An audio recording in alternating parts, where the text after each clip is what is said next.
What you guys, got another video here for you. In this one we're going to be taking a look at a free program called Sandboxie.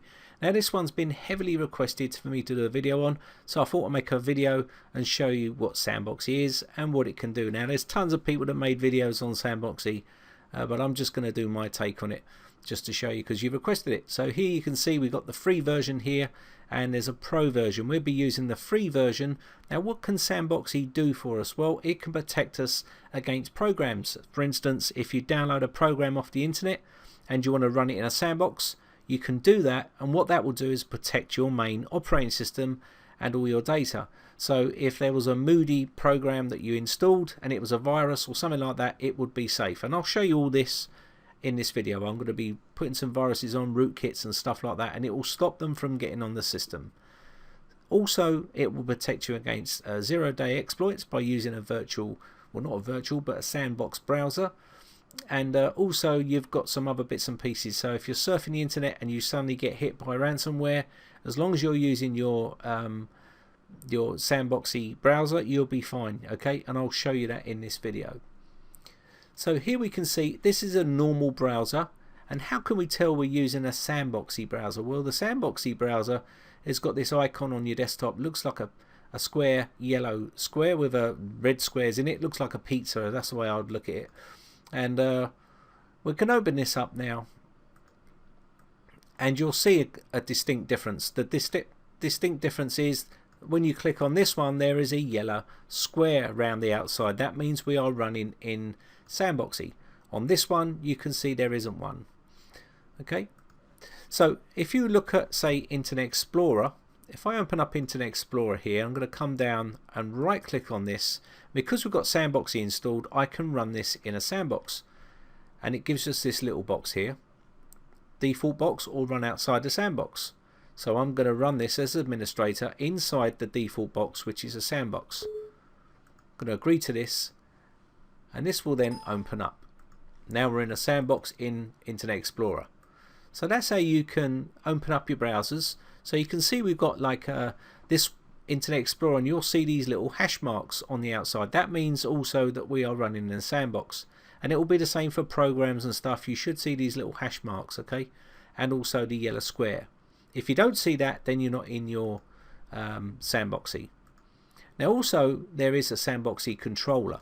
Now the Sandboxie controller is exactly that. It gives you the full control of your sandbox. So if you look inside here, you can see Chrome and Internet Explorer, and they're the ones that are running inside these little hashtags, and this is what we've got running on our system.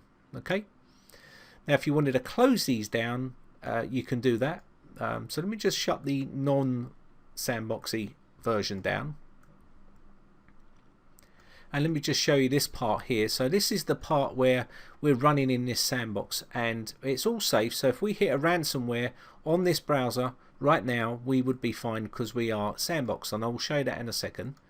But you can see here, if we want to close these down, you can either set it to closed automatically, and the way you do that is go into the right click on here on your sandbox default box, and then you want to go to Sandbox Settings, and then once you're in here you can set it all up inside here. So the delete part, you can see here, automatically delete content of your sandbox. That's what I would put in by default. That's out, and I would definitely put that in there. Okay, another one I would do is the recovery part. Now the recovery part is like if you want to recover stuff, you will see a big long list of stuff here. You can say you want to pull out stuff to recover it to your desktop. Now if you know it's safe, once you've downloaded it into your sandbox, you can recover it, pull it out and recover it into your desktop, and this is where it's going to go. Okay, now also there's some file migration. Now if you've got big files, so if you've opened up something inside a sandbox, to keep safe the limit would be 48 megabytes. Now to make this larger you would have to then change this number. Okay, and this will make it a lot bigger. So for instance, if you added something on there, say like a 9, you would then see 480 megabytes, and so on. If you did another 9, it would then be 4 gigabytes. Okay, and that's how you would then make that 4 gigabytes. So you could then transfer up to 4 gigabytes into your desktop from your sandbox. Does that make sense? I hope so. So anything you open up in here, if there was a big folder of a file in here that was 4 gigabytes and you know it's now safe, you can now transfer that from here to your desktop on your main machine, and it will migrate to there up to 4 gigabytes. Okay. Now to close these off, automatically they will close, but we are going to terminate programs by right clicking on our context menu here on the Sandbox default box and then terminate these programs. This will then terminate those, and if there was all content inside here, you could then delete the contents of that. It's pretty straightforward stuff. So let's give it another blast with some stuff. Now you can see I've got some viruses on my desktop here. Now this would not be cool if I started clicking on these, because it would infect my machine, and that's where you've got to be careful. So if you've downloaded something like, I don't know, a program that you thought was a program and then you click on it, then you're going to be in big trouble. Let's just say, for instance, TDSS killer. It's totally safe, and I'm going to run this on my normal machine. Okay. So we could go inside here and I could click OK here and run this, and this will be safe because I know it's a safe program. So let's assume that you downloaded TDSS killer with that icon, but it's not TDSS killer and it's a piece of malware, and you didn't know that, and you clicked on it, you'd be infected. But if you run it inside a sandbox, you will be safe. You can see there's no rootkits on here. Now I'll show you, for instance, if we right click on this and run this in our sandbox. So we've downloaded it, and I'm going to go into the default box and not run it outside of this sandbox. It must be inside the sandbox. Okay, and I'm going to run this as administrator. I'm going to say yes, and you'll see it's going to have trouble running. Okay, now also we've got another program here that I can show you, which is running Killswitch, and I'll show you. I'll set this up and just run this as hide safe processes, and you'll see anything that I run will be also, and you can see that was in a sandbox there. So for instance, let me just right click on this and run this as administrator, and you'll see it run inside here in the Killswitch. You can see it's trying to run. It's also inside my sandbox. Okay, now this is a virus. It's running. It's trying to run. It's trying to do stuff on my system, and it can't, because it is running in a sandbox. It's not going to be infecting my system. Unprotected. Okay, so if I did accidentally, you can see it's automatically closed down because it can't do what it wants to do. Also, I'm going to try some others here. Let me try this this nasty rootkit. This is a rootkit. I'm going to open this up in a sandbox, and you'll see it open inside there and also inside here, and you can see it's trying to open, but it can't. Okay, it's trying to do its little job, trying to put these files onto my system, but it can't. Okay, so I can terminate these if I wanted to, terminate these programs. I don't like that. That looks dodgy. Then all of a sudden we've now got content on our onto our virtual machine here, or sandbox. We can see we've got these files. It's put these files on here inside our sandbox. Okay, I don't want them on there. You can see it's got 9 files and 5 folders. I'm going to delete all that off of my sandbox, and now my system is safe and clean. And if I run TDSS killer, you'll see that there was no rootkit injected onto the system.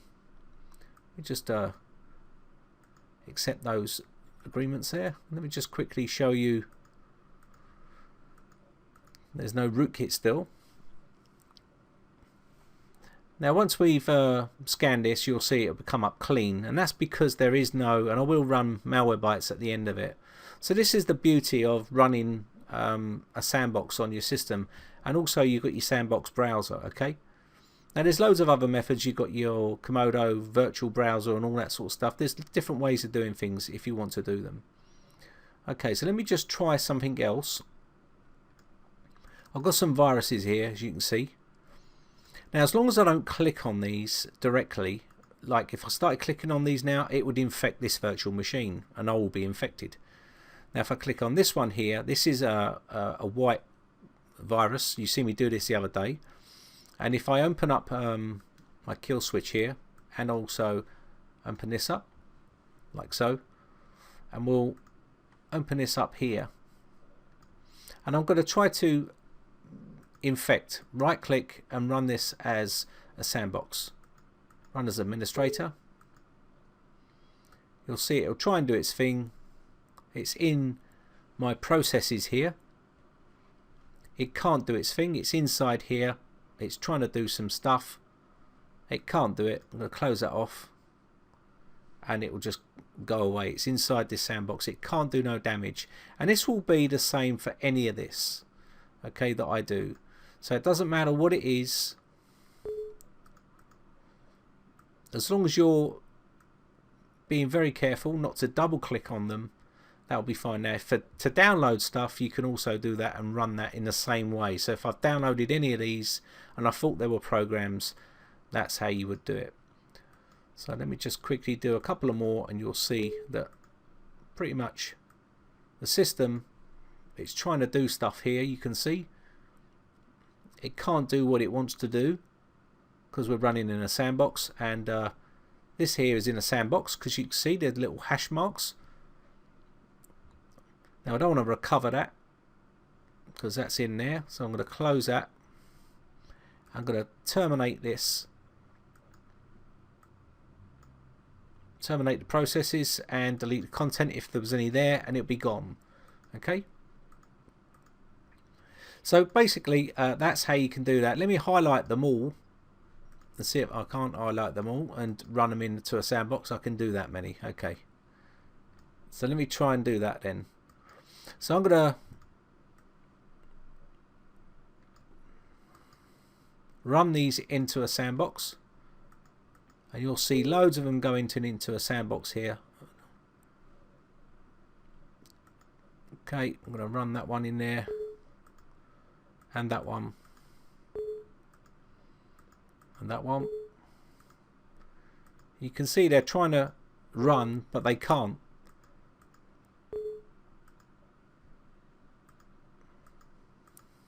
And this is what a beauty of a sandbox is. It's basically a safety net, really. So you can see all these programs inside here trying to run, all these infections that are trying to go. Start.exe here. You're trying to see them going inside here. Remote server application. You can see all that happening on the screen there. Okay, so, and this is in a sandbox. We're not going to recover that. Now these, I can now get rid of these. I don't need to have these. So all I need to do, if I want to, is either close this off, but what I'm going to do is right click and terminate the programs. Now there's content that needs to get rid of it. Okay, so we're going to delete all the content, 17 files inside this sandbox. And there you go. So they're done. Now of course if I started to click on these on my normal machine, you would see us getting infected, and these are infected files, as you all know. So if I right click on these and scan with Malwarebytes, the ones that I've been using, it's just out of date, and you'll see they are infected files. And it's the same thing with this file inside here. This was some of the ones that I installed earlier on, and these are rootkits.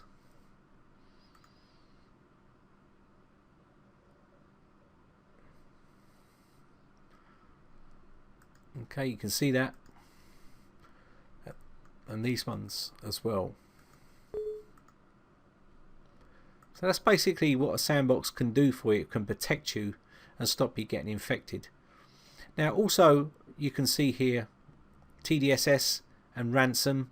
These are files that we're trying to run on the system, but we stopped them from installing. Okay, there is nothing on the system. I'll show you that in a second. So let me just get rid of these off the desktop. Well, before I do that, let me just show the one I did do first, and this will show you that these are real files. And because if we clicked on this one here and we did run this into a sandbox, this sample, I'll just quickly show you this, and you can see it's there. It can't run. Okay, now that file there alone, if I terminate this, now the quick recovery part is here. Okay, now if you download stuff and installed stuff into here, you can open up your quick recovery and pull out stuff that you wanted to, and I'll show you that a little bit later on. But if I clicked on this sample now on the desktop and without putting it into a sandbox, and there we go, we've get the white screen virus, and that's exactly what happens. Okay, so as you can see, that's how you get the virus on the system, by clicking on files without testing them first in a sandbox or inside a safe environment. Okay, so let me get rid of this and get back to the desktop. Okay, so let me delete these viruses on the desktop here, and we'll delete all of those like so, and empty them. So what we're going to do now is run Hitman Pro to show you that the system is completely safe and clean, even though we've been infecting inside that Sandboxie. And the reason for it is because Sandboxie keeps the system safe, and we can run Malwarebytes and Hitman Pro and they will both come up clean. And that's the reason for using a sandbox. Now you can also surf the internet with your sandbox, which will keep you safe, so keep you protected against ransomwares or programs that you downloaded and stuff like that. Now also the other part which we was talking about, which was the recovery part. So you're probably thinking, what about if I download something and I want to keep it and it's inside the sandbox? How do I get it from there to my desktop? Well, it's the same thing with deleting all the content. What you would do is pull it out of there and migrate it to your desktop. And hopefully I can show you that in a second. So you can see here that's all come up clean. So let me just close this off.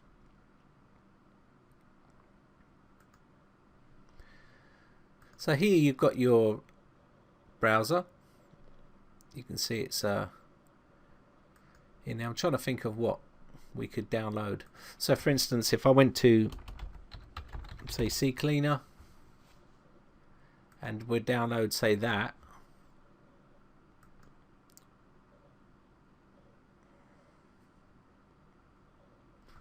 you can see it coming down, and that's inside my sandbox. As you can see, the yellow square around the outside. If you want to recover that, you can open this up. Now inside here, so what you want to do here is you want to go to view, and you can see there's two options. We're looking at programs at the minute. If you set this to your files and folders, you can see there is a quick recovery folder, and this is where we set our recovery inside of our feature here. So if I go back a second, I'll show you. Inside here we went to Sandbox Settings, and this is where we set our recovery up. So the quick recovery will be to my desktop. Now you can add in whatever location you want. Okay, so that's where you want to set that up. Okay, and the migration would be the size of the files that you can transfer from the sandbox to that recovery, which will be the desktop. Okay, so then we need to change this to files and folders, and then we can see our location is empty. There's nothing on my main machine. Here is all the files and folders that we've been working with inside of our sandbox, and you can see there is the file which we just downloaded, which is the file inside of our sandbox, okay, called CCleaner. So now if you right click on this, you can recover this to any folder or the same folder. So if you recovered this to any folder, you could literally go to your desktop and click OK, and there you will see the file is now being recovered to that location. You can also get it into your quick recovery area here, but you can, the easiest way is to do it that way. It's pretty straightforward stuff, and we just took that file out. Now again, once you've done that, we can close all this off, go back, and we can right click on this and terminate these processes.